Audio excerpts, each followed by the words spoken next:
Di definisi jelas itu bisa dibilang aftershock karena dia terjadi di kalau apa namanya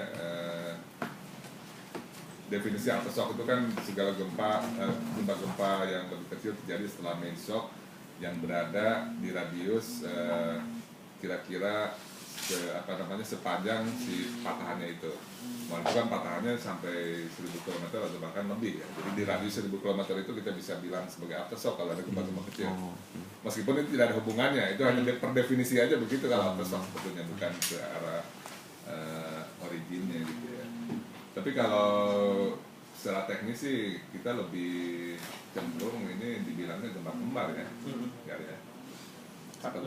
Kaplet sebetulnya lebih cenderung karena kita kalau melihat dari kejadiannya itu dia tidak terjadi pada patahan yang sama tapi ada dua patahan yang pecah waktu kemarin itu.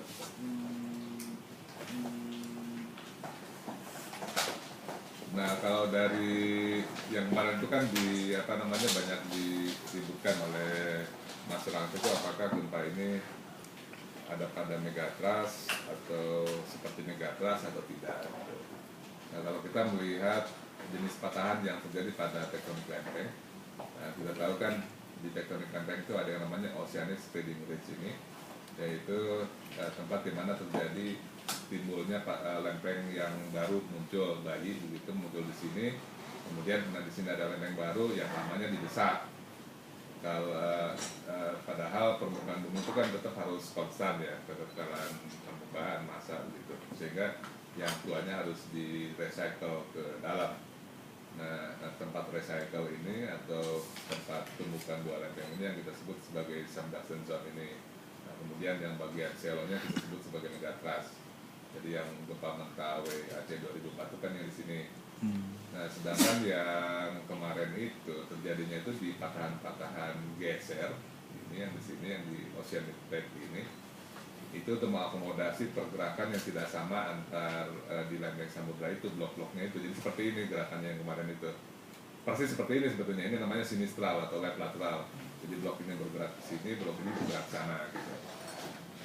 Nah kalau yang gempa terjadi pada spreading ridge itu biasanya normal fault seperti ini karena saling menjauh. Nah, sedangkan yang di subduction zone seperti yang 2004 Aceh itu seperti ini, subduction zone. Nah terus ini plotnya itu yang kalau sini ini yang pertama ini, yang kedua tuh yang lebih jauh ya. Tapi kira-kira memang ini terjadi di sini. Terus ini data epicenter dengan focal mekanismenya, kemudian dari focal mekanismenya jelas ini sinistral 8,6, 8,2 persis sama slide-nya.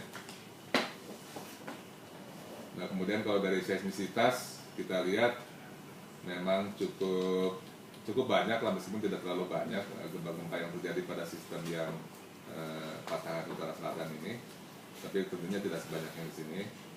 Nah, kemudian yang terakhir pernah terjadi yang cukup besar itu tahun 2001 setelah terjadi gempa 2000 yang di Bengkulu itu, kalau nggak salah di sekitar sini itu 7,8 skala Richter ya, 7,8. Nah yang menariknya yang kemarin itu kan gempanya 8,6 dengan 8,2 itu besar sekali. Setahu saya sih di sepanjang sejarah rekaman seismik itu tidak pernah ada gempa seismik yang sebesar itu. Di San Andreas Fault yang paling besar itu berapa? 8,1 atau 8 lah pokoknya. Jarang sekali yang lebih dari 8 kalau untuk strike slip. Yang kemarin ini Pak? Iya, itu gempa strike slip atau gempa patahan geser yang terbesar yang pernah tercatat, terekam oleh seismik. Di wilayah Indonesia?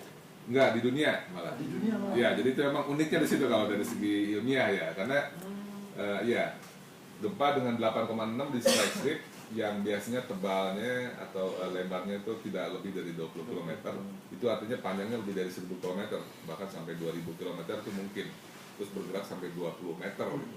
Jadi sangat unik memang, sangat unik gempa ini. Ada sesuatu yang terjadi di sini, saya nggak tahu ya. Kalau mau ini mungkin hubungannya seperti sebelum 2004 itu kan di Macquarie Island, South Island, New Zealand offshore. itu 8,4 kan, habis itu dia Jadi apa tuh 8,4? sama sebenarnya. Transform juga? Transform form. Tapi ini kan mecahin rekor 8,6 terbesar. Oke, saya nggak tahu ada yang 8,4. Di 8 di Macquarie Island gitu. Nah, jadi dalam peta gempa yang pernah saya bikin, ini yang lama kali yang saya bikin tahun 99. Jadi gempa yang tadi itu ada di patahan-patahan yang utara selatan ini gitu ya. Oke. Jadi di luar yang zona subduksi di sebelah selatannya. Nah, yang uniknya lagi itu patahan-patahan yang tadi yang kemarin bergerak itu sebetulnya sudah tidak aktif itu. Itu adalah sisa dari tektonik lempeng purba. Jadi dulu itu ada yang namanya Wharton Ridge. Nah, ini yang Spreading Ridge yang dulu yang udah nggak aktif, yang purba ini. Jadi dulu tuh ada pemekaran lempeng samudra di sini, dia bergerak ke sini gitu ya. Nah, kemudian ini sudah tidak aktif lagi, kemudian yang baru itu ada di selatannya. Ada di selatan. Jadi ini didorong aja secara pasif, makanya yang purba ini, yang Spreading Ridge purba sekarang udah mulai disubduksikan ke ini, ditunjukkan ke arah Sumatera. Nah, sekarang baru kita bisa lihat yang ininya yang di Google Earth-nya nih.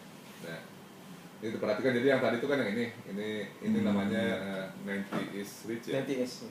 Nah, ini namanya Investigator Spectrum Zone. Nah, kalau kita close up, itu jelas sekali. Jadi garis-garis, setiap garis ini adalah patahan strike slip. Jadi kita menyangka 2 kali gempa besar itu tidak di satu patahan yang sama, tapi ada patahan yang di sebelahan. Ini sekitar ada di sini ya. Di sini. Ya, ini kan ada sedikitnya. Jadi banyak lah ini kita nggak kelihatan karena di sini ada sedimen yang dari India itu ke sini sehingga tertutup kecil-kecilnya ada semua. Nah, yang menarik kalau kita ke lebih selatan lagi, kita ingin tahu sekarang yang aktif yang mana Spreading Ridge. Ini kan yang dulunya kan ada Spreading Ridge di sini yang Wharton itu sekarang udah aktif lagi. Nah, yang aktif itu ada di sini. Nah, ini aktif. Nah, ini. Nah, Oke. ya tahu ini aktif.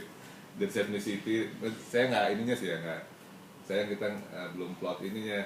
Jadi, kalau kita bisa plot dari Engdahl atau dari Neck ke sini ke mana ke dirubah filenya jadi KMZ. Nanti bisa melihatkan di sini banyak sekali gempa-gempa. Jadi ya. Jadi ini Spreading Ridge-nya, tempat di mana si patahan itu muncul, lempeng baru muncul. Jadi yang ini dia jadi bergerak ke sini, itu kecepatannya 7 cm per tahun ya, 7 cm per tahun pergerakan. Kalau yang tadi itu nggak ada pergerakan. Nah, jadi kalau kita lihat ini kan ini yang namanya transform ridge, transform fault yang aktif itu yang ini. Ini aktif. Nah, kita ikutin. Ini aktif. Nah yang terjadi kemarin itu terjadi di blok yang ini. Nah, ini nggak aktif sebetulnya. Yang aktif itu yang di selatan yang ini. Gitu.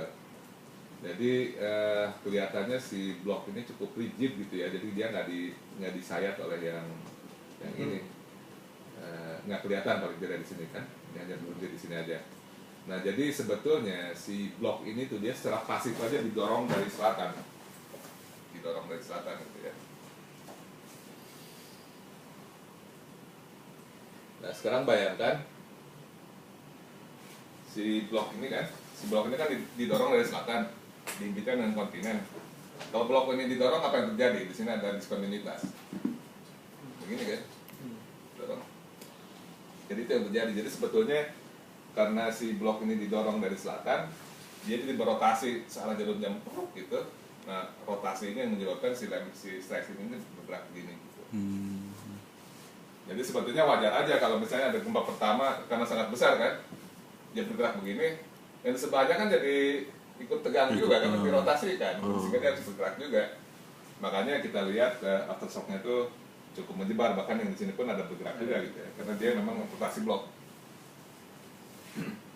Jadi saya nggak akan heran juga kalau misalnya tiba-tiba nanti besok lusa di sini ada gempa juga gitu ya, karena kan dirotasikan gitu. Nah sekarang kalau kita ingin berspekulasi, apakah rotasi blok ini, pergerakan ini ada pengaruhnya ke sini? Ya sedikit banyak pasti ada, karena ini kan bergerak begini. Kalau dia bergerak begini kan ada yang nendang juga ke sana kan, ya blok. Cuma sekarang kita tahu seberapa kuat tendangannya, apakah itu bisa mengganggu kesetimbangan sini atau tidak. Ya kita nggak tahu, nggak bisa bilang apa-apa.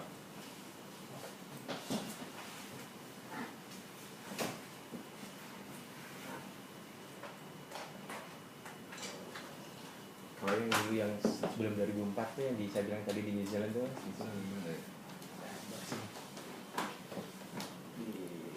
New Zealand. New Zealand tuh Kanan. kamu tuh mana ya, saya lupa lagi. Oh, kamu Gak Brazil masuk ya?